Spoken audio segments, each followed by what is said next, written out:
Le TGV nous a déposés à Montparnasse, tout près de la place de la Catalogne, où débute la coulée verte, longue de 14 km, que nous empruntons. L'église Notre-Dame du Travail a été construite en 1897 en l'honneur des ouvriers ayant travaillé sur les chantiers des expositions universelles.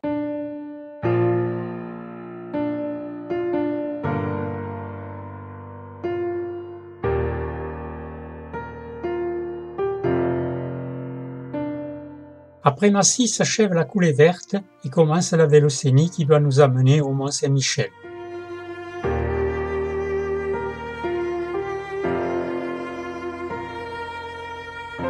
Nous voici sur la voie verte de l'aérotrain du pays de Limours.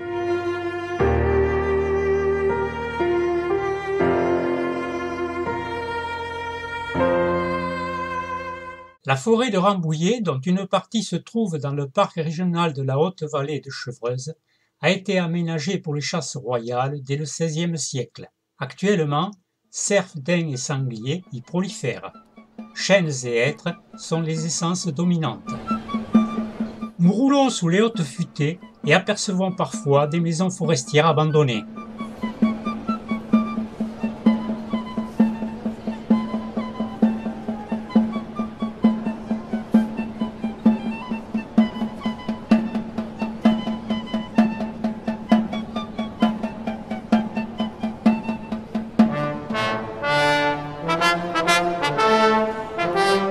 La construction du château de Rambouillet date de 1370. En 1783, le roi Louis XVI achète le domaine et fait construire la laiterie de la reine pour rappeler à Marie-Antoinette le petit Trianon. L'église Saint-Germain à Anche date du XVIIe siècle. Nous entrons dans la Beauce. Le château de Maintenon date du XIIe siècle. La forteresse est transformée en château de plaisance pour Madame de Maintenon, mariée secrètement à Louis XIV. L'aqueduc, commencé en 1686 et inachevé, avait pour but d'alimenter en eau le château de Versailles.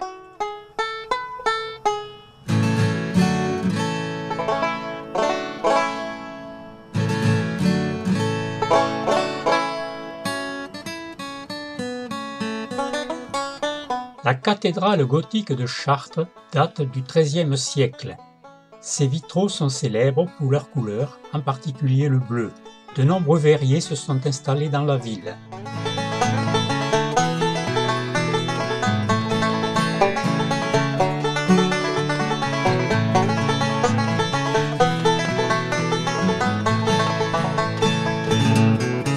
Dans le parc, les poules d'eau n'ont pas peur des promeneurs.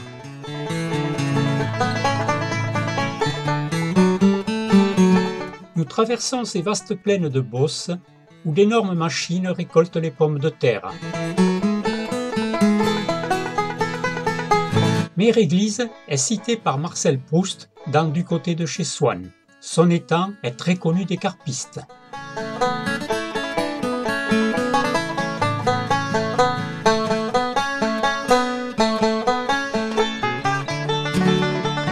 Le château de Frazé date du XVe siècle et a été rénové à la Renaissance. Au XXe siècle, le parc séparé de jardins à la française.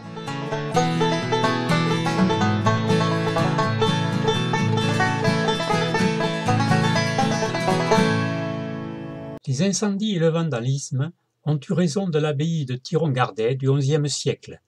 Il ne reste que l'église abbatiale, à la charpente et au clocher remarquable. L'église de Condot-Villeray est d'origine romane, mais son haut clocher au puissant contrefort est de style Renaissance.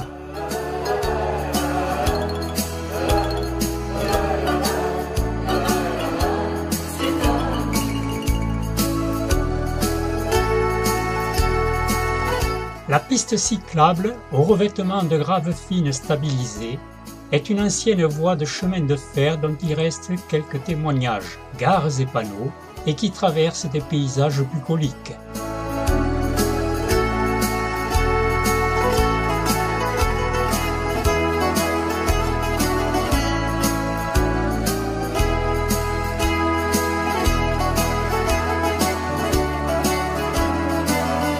À Alençon, nous pouvons admirer la basilique Notre-Dame aux dentelles de pierre, l'hôtel particulier de Guise, l'hôtel de ville et le château des Ducs.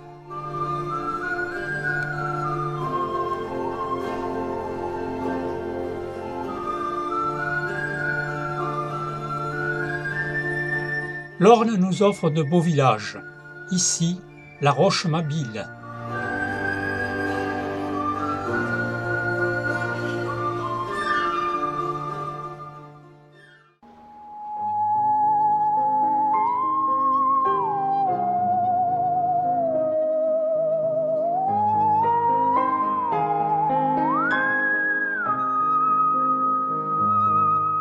À Carouge, le châtelet de style gothique nous permet de rentrer dans le parc du château du XIVe siècle, construit en briques.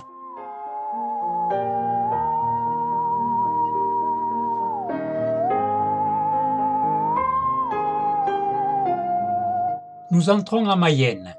L'église Notre-Dame de Lourdes du XIXe siècle, à Lignières-Orchères, protégerait les habitants de la grêle. Elle est du style gothique flamboyant, en pierre blanche. À Saint-Patrice-du-Désert, nous revenons dans l'Orne, où nous aurions pu profiter de cet abri pour cyclotouristes avec toutes ses commodités.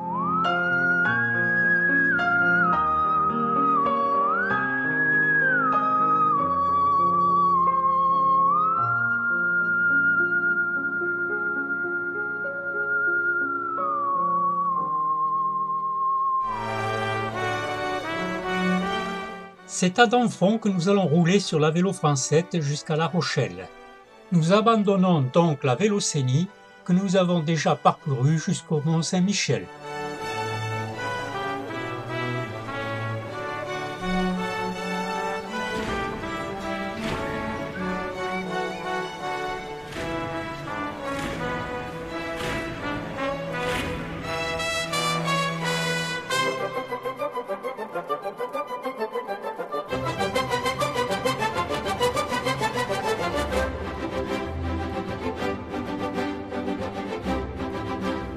Nous sommes en Mayenne, sur la Vélo-Francette.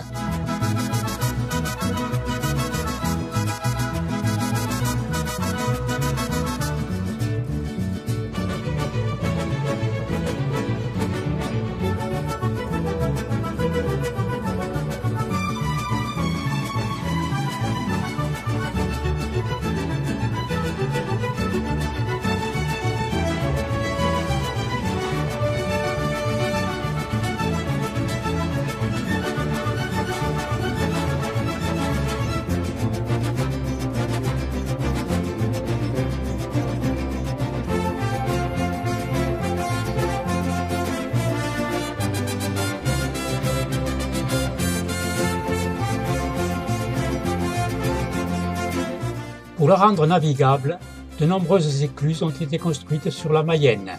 Afin de faire des travaux ou des inspections, on vide parfois la rivière entre deux écluses. Ce sont les écourues.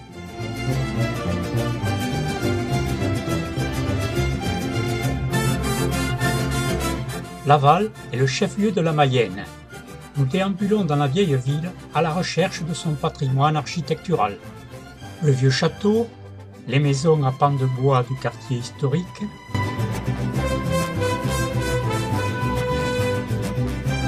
la cathédrale au style multiple et enfin la basilique romane Notre-Dame d'Avenir.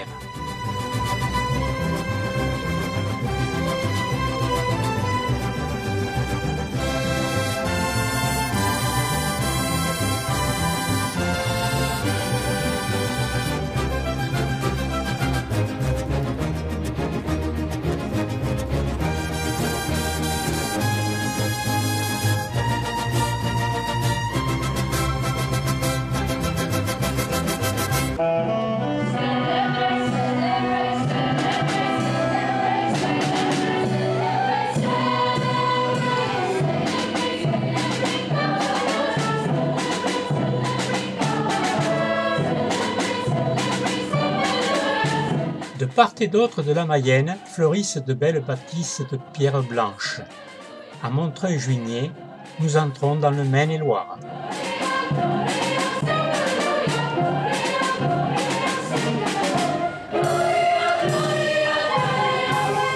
Le long des prairies, ces étranges silhouettes torturées sont des arbres têtards, bien souvent des saules.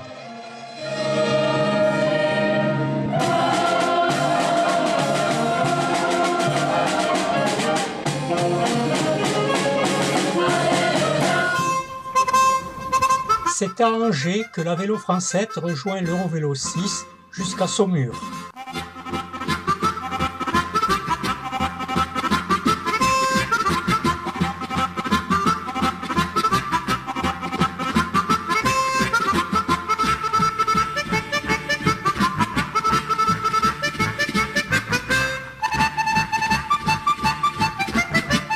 C'est par de belles pistes cyclables que nous longeons la Maine et son lac.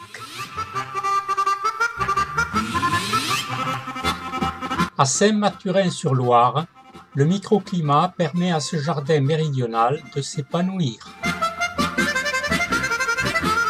Nous sommes nombreux à profiter de cet abri pour cyclotouristes à la Daguenière.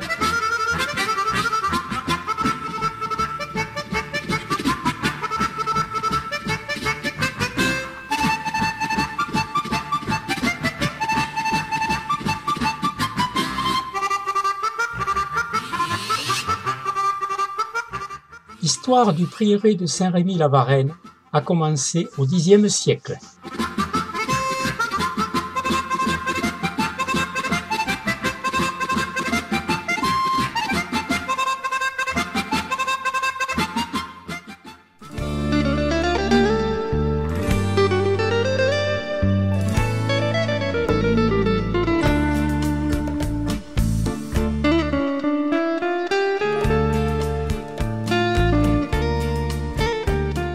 À Gênes, nous bénéficions d'une halte vélo de luxe avec douche chaude.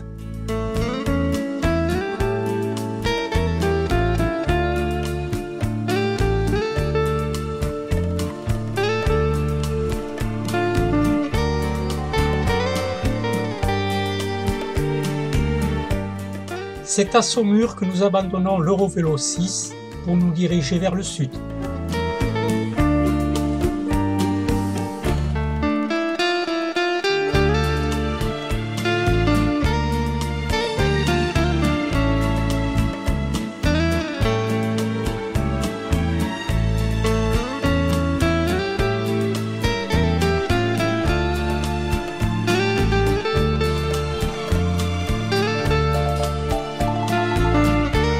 Au milieu des vignes, dominant le Touet, se situe Montreuil-Bellay.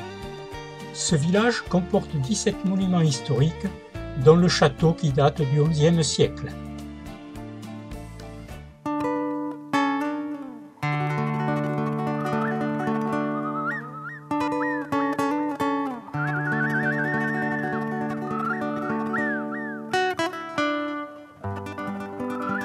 Depuis Saumur, il n'y a plus de pistes cyclables et la montée de Thouars est vraiment très éprouvante.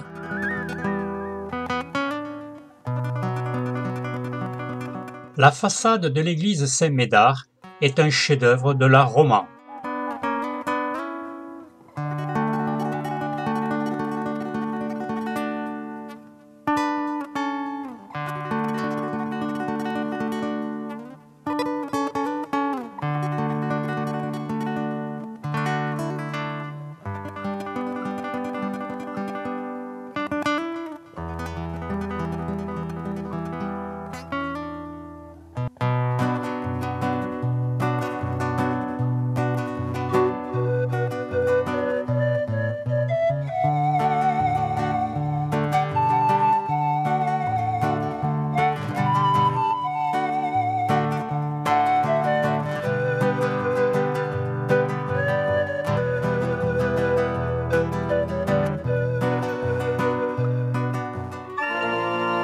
Dans l'abbatiale d'Hervaux résonne l'orgue à cylindre.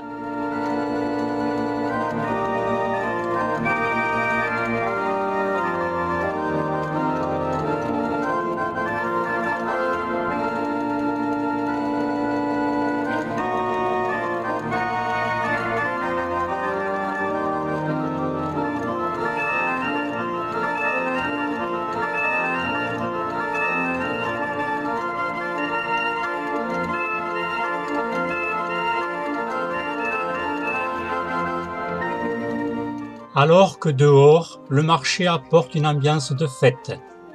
Le café associatif nous rappelle des temps anciens.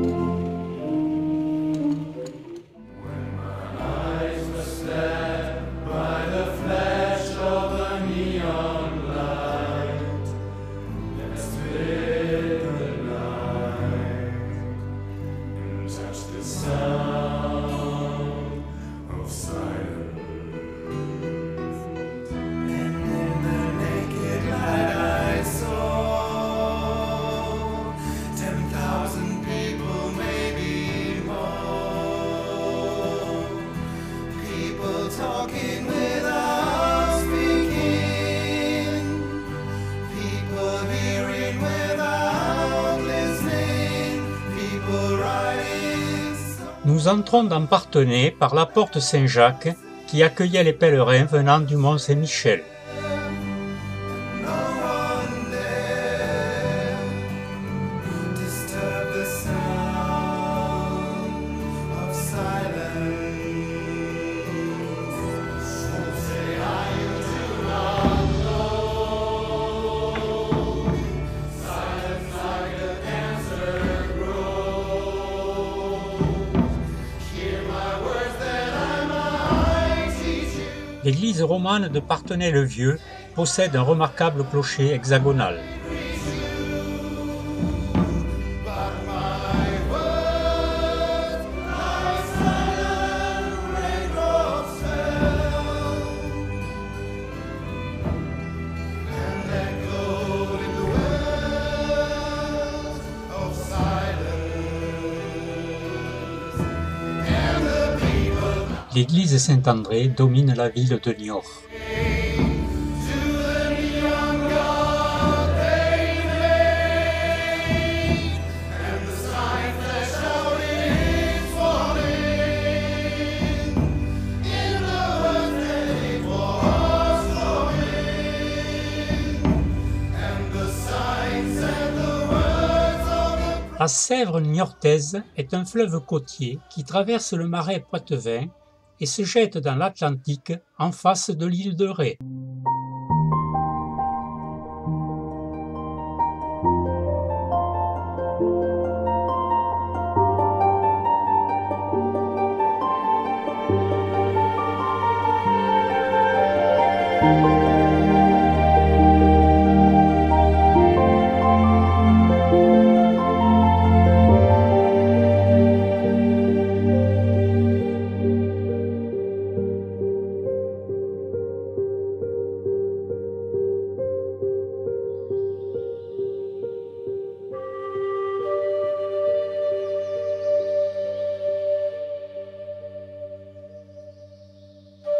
Lors de notre bivouac, les bruits de la nuit nous ont rappelé que le marais est peuplé d'une faune particulière.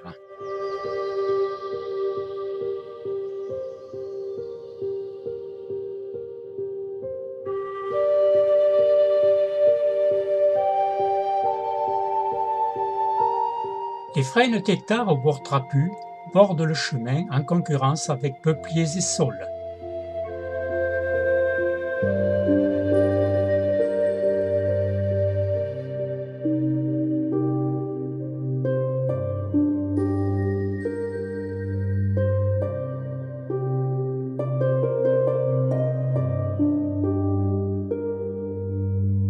Nous roulons encore dans le marais Poitevin et arrivons à Coulon, capitale de la Venise verte.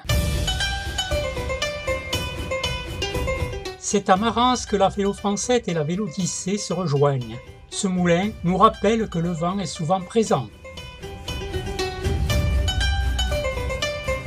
Nous surplombons le canal de Marans à La Rochelle, où tunnels et écluses se succèdent.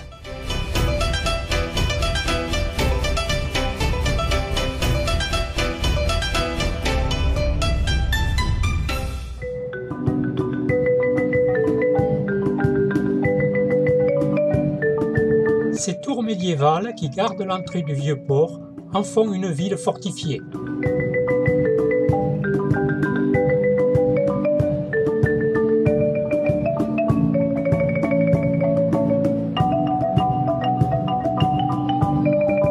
Nous abandonnons la Vélo Francette et poursuivons notre voyage sur la Vélodyssée.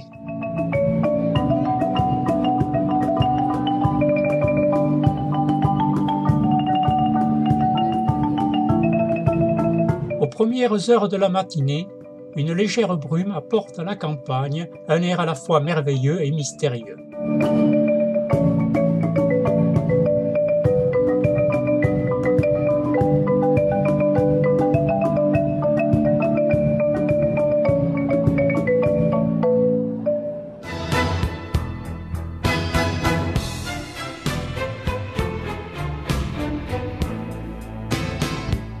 L'église d'Échillé du XIIe siècle est une des plus belles églises romanes de la Saintonge.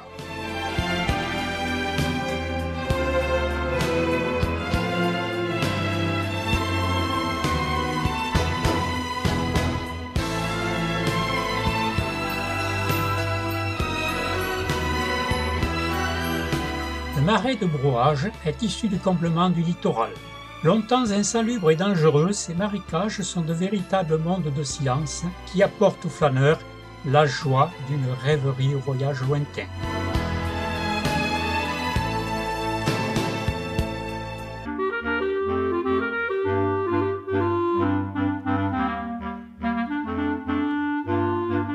Nous abandonnons temporairement l'Eurovélo 1 pour visiter l'île d'Oléron.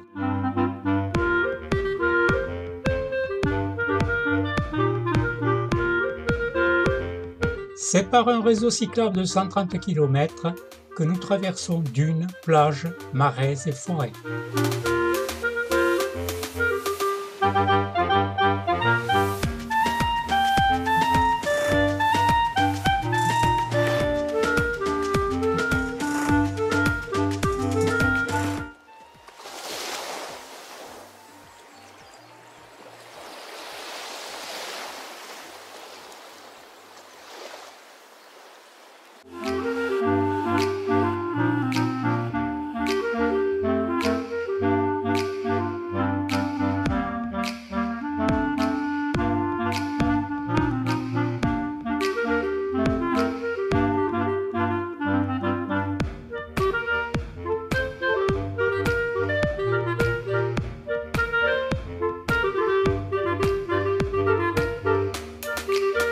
Nous reprenons la Vélodyssée pour attaquer sous la pluie les 14 km de la vaste forêt de la Tremblade.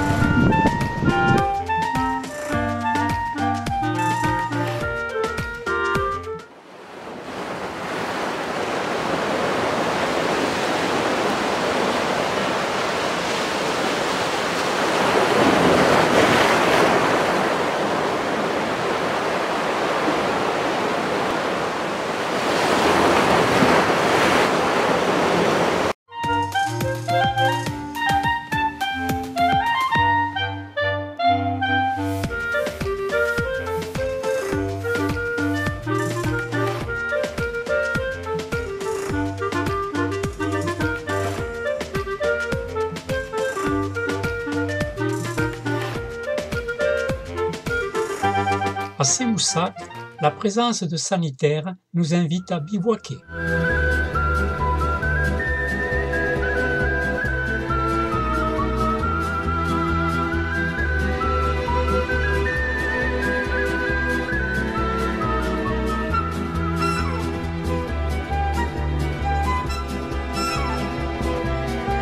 Malgré les apparences, nous sommes encore à 15 km de la Gironde.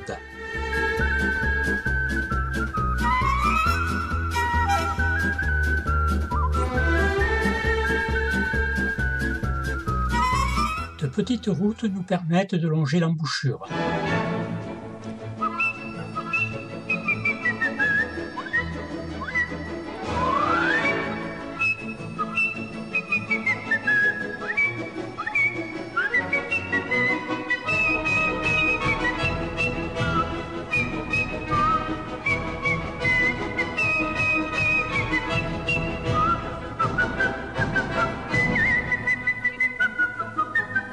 C'est par une courte mais sévère côte que nous atteignions Bayon-sur-Gironde.